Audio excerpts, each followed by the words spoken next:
NBC and told them, yeah, she dared to fight back against Tucker Carlson and Megyn Kelly. That's not what NBC News does. NBC News lays down like a goddamn doormat and lets the fascists walk all over them.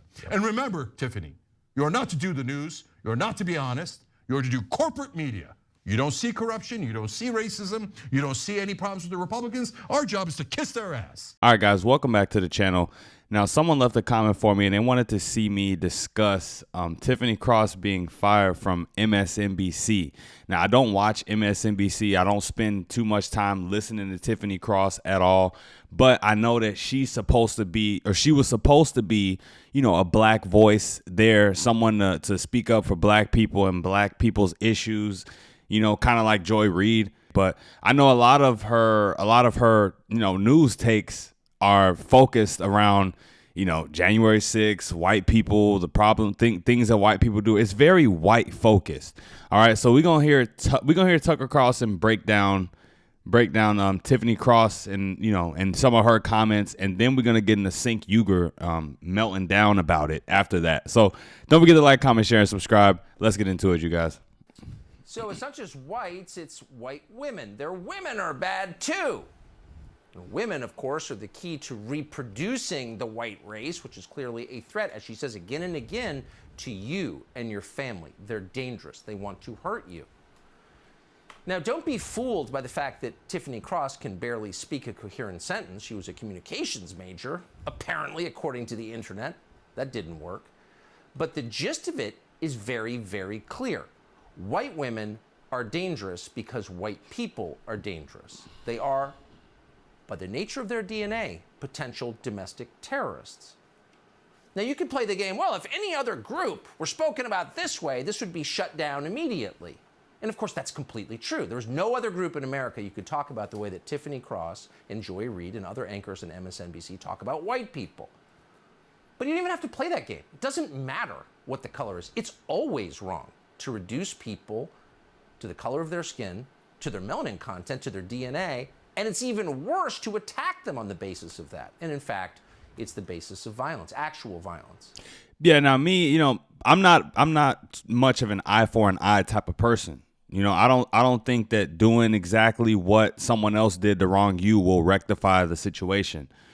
And so that's why it's interesting that, you know, that's what people like Tiffany Cross and Joy Reid do all the time. They constantly, you know, focus and focus, zoom their lens in on what white people are doing all of the time. And the argument from people, you know, like me and people on the right is that if they spent more time not focusing on what white people do and just trying to, you know, give black people better resources to, you know what I'm saying, further educate themselves, you know, get better jobs, etc., we would probably be better off if we spent collectively as a group less time focusing on what radicalized white women are doing or insurrectionists or whatever.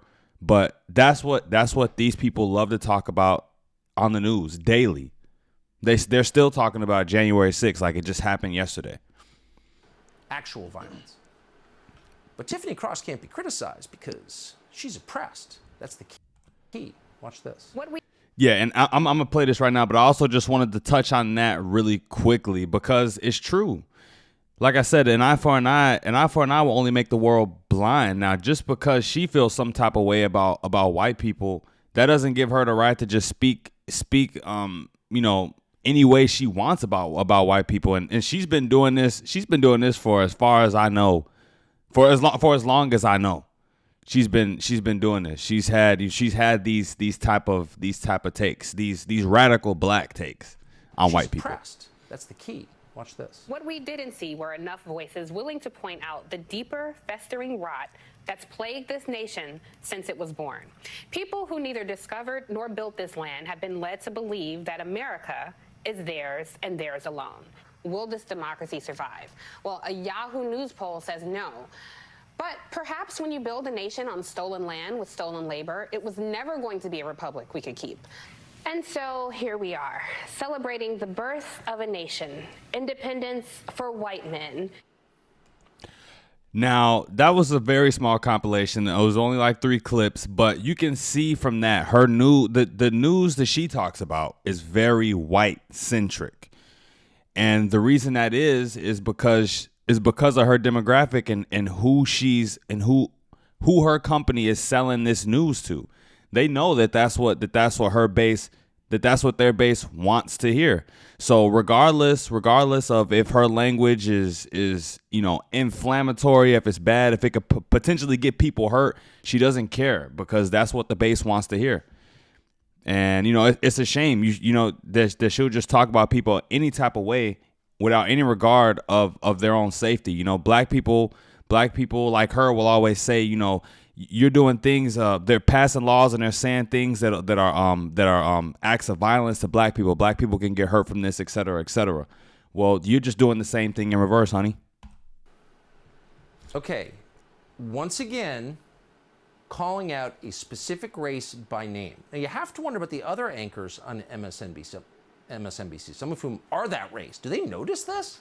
I'm gonna skip forward a little bit to another clip of her talking. Let's see what it's about. Watch this. I gotta say, Mike, the optics just look bad. To see all these black men crashing into each other with a bunch of white owners, white coaches, and the complete disregard of black bodies and black life. I mean, it just represents a larger issue. All right, so she's talking about football there. I'm not even about to get into that because football players get paid millions of dollars.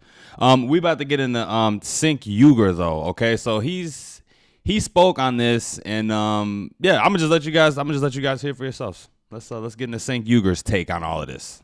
Yeah. Okay, we're hiring, just so you know.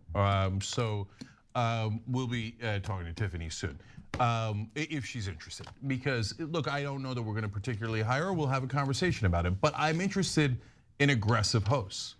I'm not MSNBC, who thinks you should be a doormat for Fox News and allows Tucker Carlson to fire your hosts. What a loser network. Tucker Carlson attacked her. She said something back and you fired her? That's a surrender to racist, fascist Tucker Carlson. I mean, what a pathetic thing to do. Now, look, guys, when the news came out this morning that they had severed the relationship, I thought, I don't know, man. People are saying crazy things these days. Maybe she said something crazy behind the scenes that I don't know about. So I said, look, barring something that she said that I don't know, it seems like this was a terrible move, right? But I was worried. But no, that's gone now. Because let me explain why. So someone who's got really good ratings on MSNBC, but all of a sudden have MSNBC executives leak about them and then sever the relationship. Gee, I don't know who else might have been in that situation. So for those of you who don't know, that was exactly what happened to me. I was the 6 o'clock host for MSNBC. MSNBC starts, I had the best ratings they had ever gotten at 6 o'clock. I literally, in the conversation with the head of MSNBC, said, ratings are not an issue, right? Obviously, because we all see the ratings and we all see that it was the best they'd ever gotten at that time slot. And he's like, no, ratings are not an issue. Okay, so then what's the issue? Okay, So he's pretty much saying that they hired Tiffany Cross for her controversial, white focused takes, and now they're firing her from it. And I agree that MSNBC is a loser network, but not for the reasons that he thinks. Tucker Carlson did not attack her. If that's what you call attacking, sure, but she does it on her show every single day. So Tiffany Cross, Joy Reid, basically anyone in the public sphere is open to criticism. You know what I mean? I have to look more into the exact reason why she got fired. But he's claiming that it's because of Tucker Carlson going after her and whatever backlash came from that. But the closing statements, will Tiffany Cross and Cenk Uygur make the anti-white dream team? I don't know. I don't really care. I wish him the best. Wish him the best with that, but I mean, I don't feel sorry for her. I mean, it comes a point where you gotta reel back your mouth a little bit and watch what you say. I'll look further into the specific reasons why she got fired. But yeah, that's it for the video, you guys. Don't forget to like, comment, share, and subscribe. Let me know what you think about this in the comments down below. I'm out, you guys. Till next time. Peace.